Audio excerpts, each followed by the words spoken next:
بسم اللہ الرحمن الرحیم۔ السلام علیکم ورحمۃ اللہ وبرکاتہ۔ عزیر وائس میں آپ کا خیر مقدم ہے۔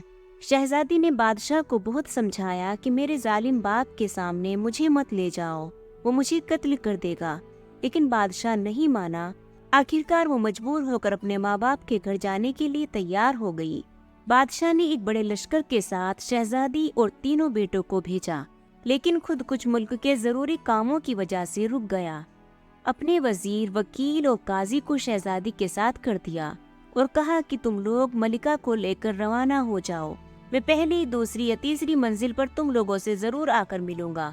وزیر، وکیل اور قاضی شہزادی کو لے کر لاؤ لشکر کے ساتھ اس کے ماں باپ کے ملک کی طرف روانہ ہو گئے۔ شام ہوتے ہوتے انہوں نے اپنی پہلی منزل پر پہنچ کر پڑاؤ ڈالا۔ خادموں نے شہزادی کا خیمہ کھڑا کیا۔ تبھی شہزادی نے دیکھا کہ وزیر کا خیمہ بھی اس خیمے کے بالکل قریب کھڑا کیا گیا۔ شہزادی نے وزیر کو بلا کر اس سے پوچھا، اے وزیر، تم جانتے ہو میں ایک بادشاہ کی بیٹی اور ایک بادشاہ کی بیوی ہوں، تم اپنا خیمہ یہاں سے دور لگاؤ۔ وزیر نے کہا، ملکہ صاحبہ، بادشاہ نے ہمیں آپ کی حفاظت کے خاطر آپ کے ساتھ روانہ کیا ہے۔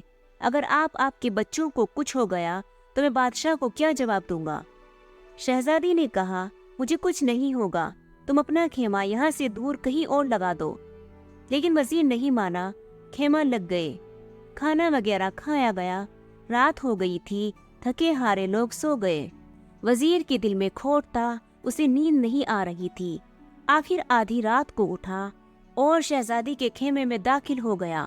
بچی کی لاش اٹھا کر کہیں دور دفن کیا اور اپنے خیمے میں آ کر گھس گیا۔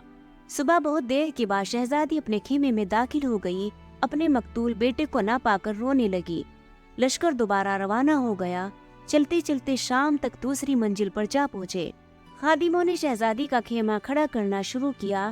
شہزادی نے دیکھا کہ وزیر نے اپنا خیمہ بہت دور کھڑا کروایا ہے، لیکن تھوڑی دیر کے بعد دیکھا کہ ایک خیمہ اس کے خیمے کے قریب کھڑا ہے۔ پوچھا، یہ کس کا خیمہ ہے؟ خدام نے جواب دیا، یہ وکیل کا خیمہ ہے۔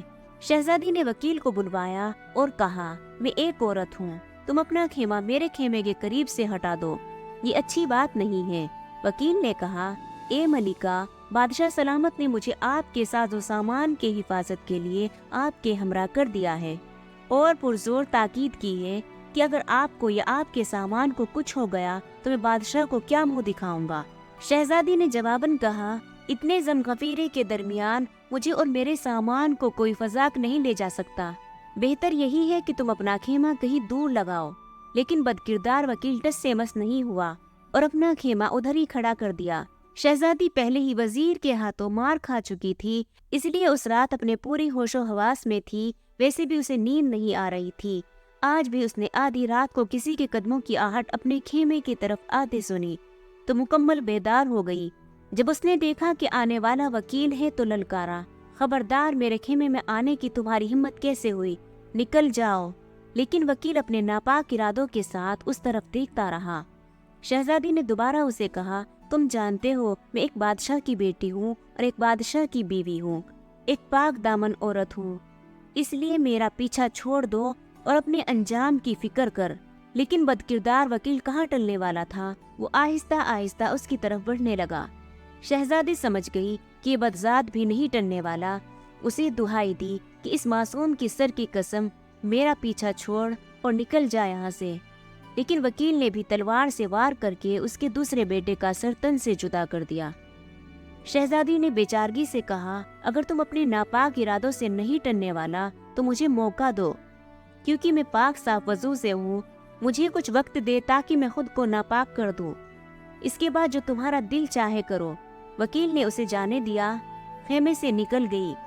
آج بھی شہزادی میں جتنی ہمت تھی نکل بھاگی اور جہاں تک اس کے قدموں نے ساتھ دیا بھاگی، آخر تک ہار کر ایک بڑی جھاڑی کے پیچھے جا کر چھپ گئی۔ وکیل نے جب دیکھا کہ شہزادی ابھی تک نہیں آئی تو اس کے پیچھے نکل پڑا۔ ادھر ادھر بھاگ دوڑ کر اس نے خوب ڈھونڈنے کی کوشش کی، لیکن ناکام رہا۔ اب اسے ڈر لگنے لگا کہ بچہ بھی جان سے گیا اور شہزادی بھی بھاگ نکلی۔ اگر کسی نے بادشاہ کو خبر دی تو مجھے کھولتے تیل میں تل دے گا۔ وکیل جلدی جلدی واپس آیا اور مرے ہوئے بچے کو اٹھا کر کہیں دور دفن کیا۔